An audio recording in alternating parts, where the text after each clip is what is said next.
আসসালামু আলাইকুম ওরহমতুল্লাহি তাআলা বারাকাতুহু। প্রিয় দর্শক, তরিকার প্রতি ইউটিউব চ্যানেলের পক্ষ থেকে আপনাদেরকে জানাই আন্তরিক মোবারকবাদ। আজকে একটি গুরুত্বপূর্ণ বিষয় নিয়ে আপনার সামনে উপস্থিত হয়েছি, যেটা হলো যাহা আছে বিশ্ব ব্রহ্মাণ্ডে তাহা আছে মানব দেহে। এই পৃথিবীতে যাহা আছে মানব দেহের মধ্যে তাহা আছে। কোরআনে কি বলে, কোরআনে কি বলে এটা আপনাদের সামনে তুলে ধরছি। মানুষ একটি ক্ষুদ্র মহাবিশ্ব, আর এই মহাবিশ্ব একটি বৃহৎ মানুষ। আজকে আমি আলোচনা করব, আমি প্রমাণ করব যাহা আছে বিশ্বব্রহ্মাণ্ডে তাহা আছে এই মানব দেহে।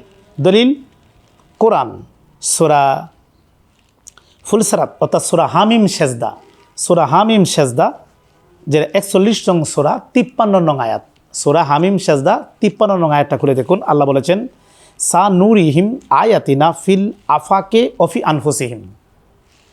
আল্লাহ বলেন মহাবিশ্ব এবং তোমাদের নিজেদের মধ্যে আমি আল্লাহ নিদর্শন রয়েছে, আমি তোমাদেরকে দেখাবো। এখানে আল্লাহ বলেছেন মহাবিশ্ব ও আল্লাহ নিদর্শন তোমাদের নিজেদের মধ্যেই রয়েছে, অর্থাৎ তোমার মধ্যে রয়েছে।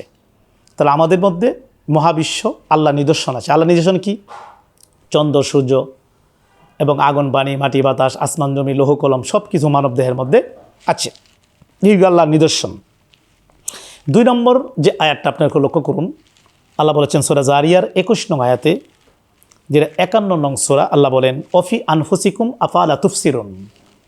আল্লাহ বলেন তোমাদের নিজেদের ভিতরেও আল্লাহ নিদর্শন আছে, তা কি তোমরা দেখো না? আল্লাহ বলতেছেন আমার নিদর্শন তোমার নিজেদের মধ্যে আছে, তোমরা কি দেখো না? অর্থাৎ এই পৃথিবীতে যে আল্লাহর যত নিদর্শন আছে তোমার নিজের ভিতরেও আছে, তোমরা কি দেখো না? এই 2টা আয়াত দ্বারা প্রমাণিত হয় যাহা আছে বিশ্ব ব্রহ্মাণ্ডে তাহা আছে দেহবাণ্ডে। এখানে প্রথম যে আয়াতটা বাবা লক্ষ্য করুন, সূরা হামিম সেজদার 53 নং আয়াত। আল্লাহ বলেন যে মহাবিশ্ব ও আমি আল্লাহ নিদর্শন তোমাদের মধ্যে রয়েছে, আমি তোমাদেরকে দেখাবো।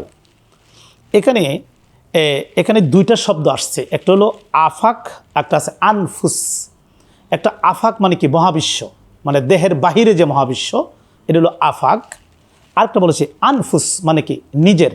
নিজেদের মধ্যে, নফস, আত্মা যেটা বলা হয়। তাহলে একটা মহাবিশ্ব আছে বাহিরে, একটা আছে আত্মার মধ্যে অর্থাৎ নিজেদের মধ্যে। এখানে আফাক হলো বাহিরে মহাবিশ্ব, একটা আনফুস হলো মানুষের ভিতরে মহাবিশ্ব। এখানে আফাক যে বাহিরে মহাবিশ্ব, এটার মধ্যে আগুন পানি মাটি বাতাস রয়েছে। আবার মানব দেহের মধ্যেও আগুন পানি মাটি বাতাস রয়েছে। এখন প্রশ্ন আসতে পারে যে মানব দেহের মধ্যে আগুন পানি মাটি বাতাস কিভাবে আমরা বুঝবো কোনটা? হ্যাঁ, এটা হলো দেহের যে উষ্ণতা, মানে দেহের যে গরম, দেহের মধ্যে যে গরমটা আসে, এটা হলো আগুন। আর পানি হলো দেহের মধ্যে রক্তটা হলো পানি। আর শ্বাস প্রশ্বাস যে আমরা নেই, এটা হলো বাতাস। আর হাড় এবং গোশত, হাড্ডি এবং গোশত, এটা হলো মাটি। যেমন হাড্ডি গোশত কিন্তু মাটি খেয়ে ফেলবে, কারণ মাটির সাথে তার সম্পর্ক। তাহলে মানব দেহের মধ্যে আগুন পানি মাটি বাতাস রয়েছে, মহাবিশ্বের মধ্যেও রয়েছে, এবং ভিতরে যে বিশ্ব আছে এটার মধ্যেও কিন্তু আগুন পানি মাটি বাতাস রয়েছে। বাহিরের বিশ্বতে আছেও, ভিতরের বিশ্বতে আছে। এখানে আল্লাহ যে কোরআনে বলছেন যে আমার নিদর্শন তোমাদের ভিতরে আছে, এই নিদর্শনের মধ্যে অনেক নিদর্শন আমাদের ভিতরে আছে।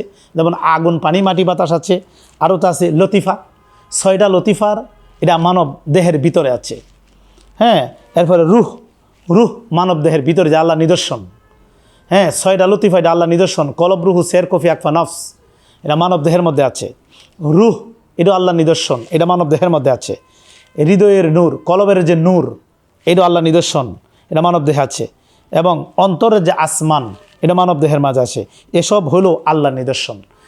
এই মানব দেহের ভিতরে কিন্তু আল্লাহর অনেক কিছু রয়েছে। তা যাহা আছে বিশ্বব্রহ্মাণ্ডে তাহা আছে এই দেহবাণ্ডে।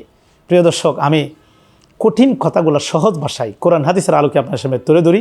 আপনারা আমার জন্য দোয়া করবেন, আমি যেন সবসময় আপনাকে সঠিক যে কথাগুলা, যেটা প্রকৃত সফিবাদ, প্রকৃত তরিকত, প্রকৃত আহলে সুন্নাত ওয়াল জামাতের কথাগুলো যেন কোরআন হাদিসের আলোকে ধরে তুলতে পারি। তবে ভণ্ডদের কথা শুনবেন না, আমি অনুরোধ করছি।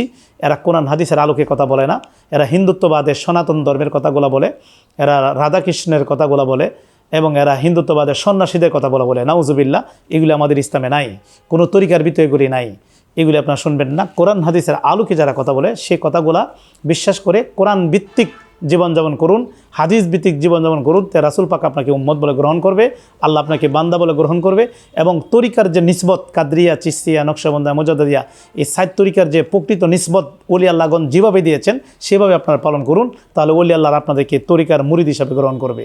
আর যদি ওলি আল্লাহ তরিকার নিসবত ছাড়া অন্যদিকে দাবিত হন, তো ওলি আল্লাহর আপনাদেরকে তরিকার কাদরিয়া তরিকা বলেন, চিশতিয়া তরিকা কেউ আপনাকে গ্রহণ করবে না। তো প্রিয় দর্শক, প্রতি বছরের না এই বছরও আমার আব্বা মাজুব রবিউল্লাহ মামু পাগলা রহমতুল্লাহ আলাই, উনি 12 বছর বিভিন্ন জঙ্গলে ও রাস্তায় সাধনাকারী কলবজারি আল্লাহর ওলি ছিলেন।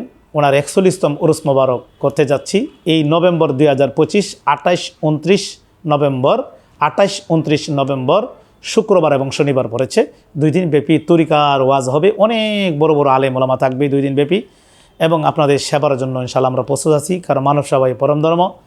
আমরা আপনারা 2 দিন থাকবেন, 2 দিনই সেবা হবে। মহিলারা যারা আসবে তাদের পর্দার মাধ্যমে, প্রজেক্টরের মাধ্যমে ওয়াজ শোনার ব্যবস্থা থাকবে এবং 5 ওয়াক্ত নামাজ, উজু এর ব্যবস্থা থাকবে এবং এটার ভিতরেই তারা নামাজ পড়বে এবং তারা বিশ্রাম নেবে। আমরা এই সেবা ব্যবস্থা করেছি এবং পুরুষ যারা এদের খাবার দাবারের সম্পূর্ণ আমরা ব্যবস্থা করেছি, কারণ আমরা জানি মানব সেবাই পরম ধর্ম। আমি নিজেও বাবা এই সেবার কাজে নিয়োজিত আছি, আপনারা নিশ্চয়ই অবগত আছেন। আমি 3টি মাদ্রাসা করেছি, একটি মসজিদ করেছি, রাস্তাঘাট করে দিয়েছি, এরপরে মনে করেন আমি ঈদখানা করেছি, সামনে একটা মুক্ত কবরস্থান করব এবং বড় একটা 4 তলা বিশিষ্ট একটা বড় মাদ্রাসা ভবন করার ইচ্ছা পোষণ করেছি। যেমন সুন্নিয়তের মারকাজ হয়, এখান থেকে বড় বড় আলেম তৈরি হয়ে সুন্নিয়তের পক্ষে, আহলে বায়তের পক্ষে, ওলি আল্লাহর পক্ষে কাজ করতে পারে। সবাই আমার জন্য দোয়া করবেন। আর এই 28-29 নভেম্বর শুক্রবার শনিবার আপনাদেরকে উরুসে আসার দাওয়াত করছি। যারা আমাকে ভালোবাসেন, আমাকে ধারণ করেন, আমার ভক্ত মুরিদান যারা আছে বিভিন্ন জেলায়, সবাইকে দাওয়াত করছি যার অবস্থান থেকে উরুসে যোগদান করবেন। এই দাওয়াত রেখে আপনার কাছে বিদায় করছি। ও আখিরি দাওয়ানা আনিল হামদুলিল্লাহি রাব্বিল আলামিন। আসসালামু আলাইকুম।